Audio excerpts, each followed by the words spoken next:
Olá pessoal, tudo bem com vocês? Vamos começar a nossa live, continuando aquele tema sobre as cirurgias plásticas após a maternidade.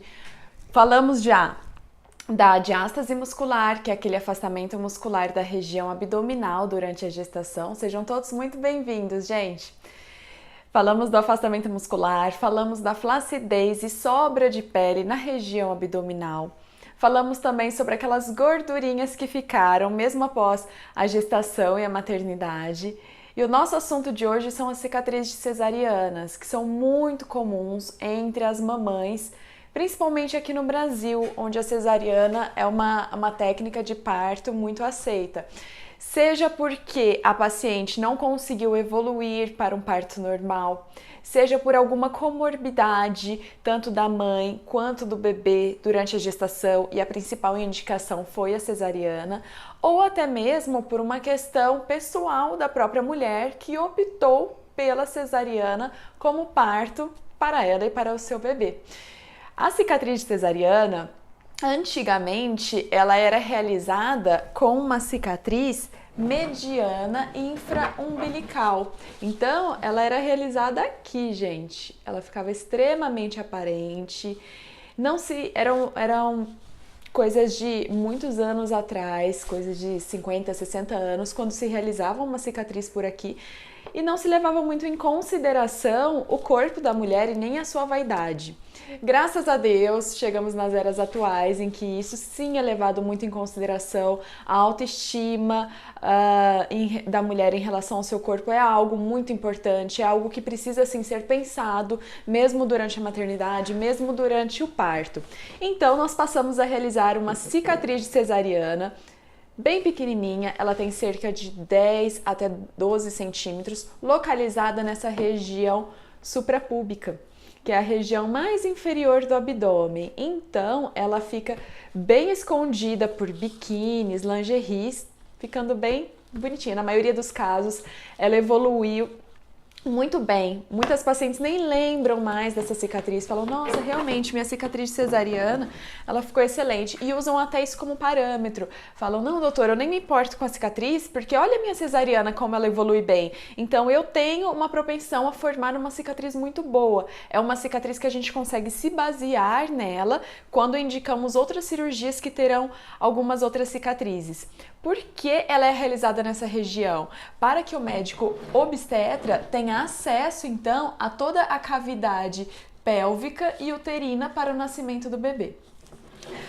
Porém, em alguns casos, eu até fiz uma enquete e 70% das mulheres estão super satisfeitas com as suas cicatrizes cesarianas.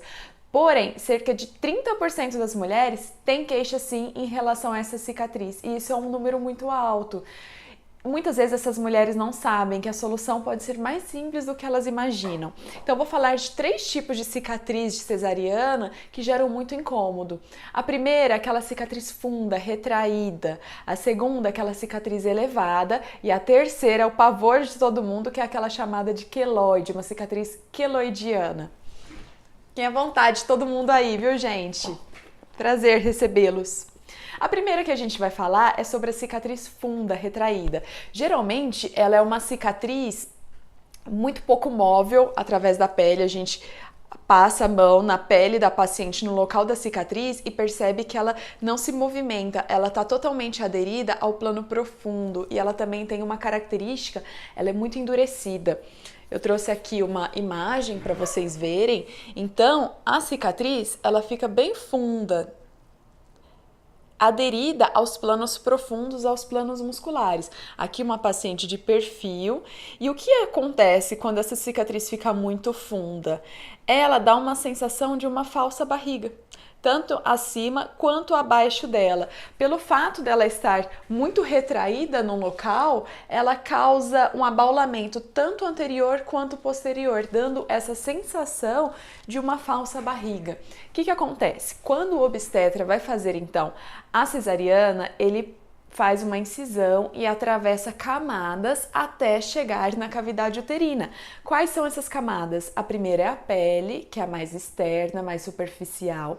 Depois da pele, nós temos uma camada chamada tecido celular subcutâneo, que é aquela gordurinha logo abaixo da pele. Mais profundamente, temos a musculatura, mais internamente o peritônio, que é um tecido que recobre tanto os órgãos pélvicos quanto abdominais, até chegar na cavidade uterina. Após o parto, o nascimento do bebê, o obstetra então vem fechando todas essas camadas: útero, musculatura, tecido celular subcutâneo e a pele. O que acontece é que muitas vezes esse tecido celular subcutâneo, essa gordurinha abaixo da pele, devido ao corte, ela pode ser reabsorvida e a pele então passar a grudar, a se cicatrizar mesmo na região muscular, ficando então com esse aspecto mais profundo, mais aderido aos planos musculares.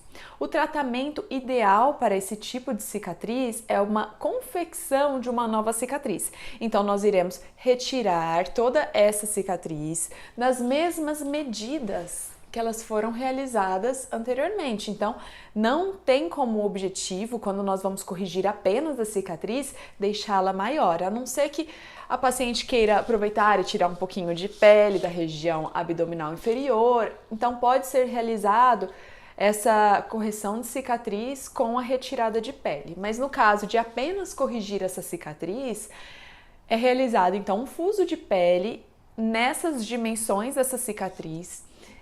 A pele é levemente descolada para que todos os tecidos sejam novamente unidos, começando então na região de tecido celular subcutâneo, que foi a principal causa dessa cicatriz retraída. Uma outra cicatriz muito comum, principalmente nas brasileiras, é uma cicatriz hipertrófica, uma cicatriz elevada. Por que eu digo nas brasileiras? Porque esse tipo de cicatriz mais grossa é muito comum em, vamos dizer assim, em raças. Na verdade não existe, mas são raças que produzem muito colágeno, que são tanto os orientais quanto os negros. No Brasil, como nós temos uma miscigenação muito grande, por mais que a paciente seja uma loirinha de olho azul, ela pode ter uma ascendência negra e ela pode ter essa tendência a formar cicatrizes mais grossas, mais elevadas. A cicatriz hipertrófica, que é a mais comum, muita gente confunde com queloide, porém eu vou mostrar também a diferença para vocês. É uma cicatriz... eu não vou conseguir mostrar aqui. É uma cicatriz, mais elevada, bem no limite da cicatriz de cesariana. Ela tem uma tendência a formar uma coloração mais rósea, mais arroxeada. Ela pode incomodar muito a paciente por causar coceira, ardência nessa região e também pela sua característica extremamente marcante, podendo até ficar visível através de um biquíni, através de uma lingerie, de um tecido mais fininho.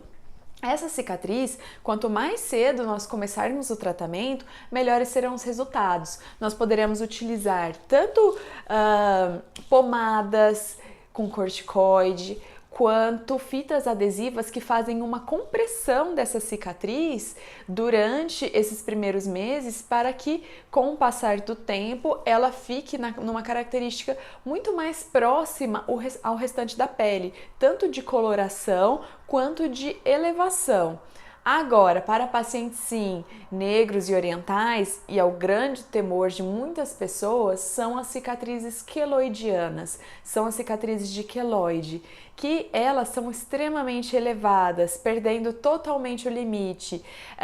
São cicatrizes que são muito ricas em colágeno, então, por uma tendência genética, os pacientes que têm essa tendência a formar o queloide, é como se o organismo deles não parassem de produzir cicatriz e vão produzindo cicatriz sobre cicatriz, muito rica em colágeno. Essa cicatriz queloidiana, agora eu já sei por que não estava aparecendo, porque eu estava de ponta cabeça aqui para vocês. Essas cicatrizes queloidianas, diferentemente da cicatriz hipertrófica, elas são muito parecidas quanto à causa, a fatores genéticos, mas a principal diferença entre elas, que nós vamos diferenciar então uma cicatriz hipertrófica de uma queloidiana, é que o queloide, a cicatriz ultrapassa os limites daquela cicatriz original. Enquanto a cicatriz hipertrófica fica sobre a cicatriz levemente elevada, a queloidiana então, ela ultrapassa completamente os limites dessa cicatriz anterior. O tratamento para a cicatriz queloidiana é um pouco mais complexo. Envolve especificamente, principalmente, a retirada dessa cicatriz e confecção de uma nova cicatriz. Porém, se eu fizer apenas isso, retirar uma cicatriz e fazer outra, eu não estou mudando a genética desse paciente. Ele tem essa tendência a formar essa cicatriz queloidiana e ele irá sim formar novamente num período máximo de 4 anos. Então, 100% dos casos que eu pegar um queloide, só retirar, fazer uma nova cicatriz, lindinha minha cicatriz, em 100% dos casos ele vai voltar a ter essa cicatriz queloidiana em menos de 4 anos, podendo ser cerca de 2, 3 meses até 4 anos o aparecimento dessa cicatriz queloidiana. Então, o tratamento fundamental é sim a retirada dessa cicatriz, confecção de uma nova, mais tratamentos complementares, que podem ser tanto infiltração de corticoide, que são injeções intracicatriciais de corticoide, a fim de diminuir essa hiperprodução de cicatriz pelo próprio organismo, quanto uma radioterapia,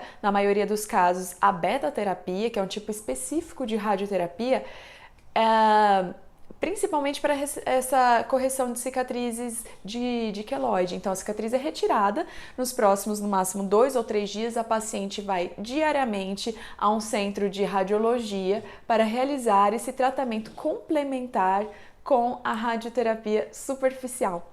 Era sobre isso que eu queria dizer. Então, terminamos aqui a nossa live, nossas lives sobre a cirurgia plástica na região abdominal após a maternidade. Nas próximas lives, vamos então falar sobre a amamentação, as cirurgias plásticas após a gestação e a amamentação, que é um tema também muito comum, muito perguntado aqui no consultório.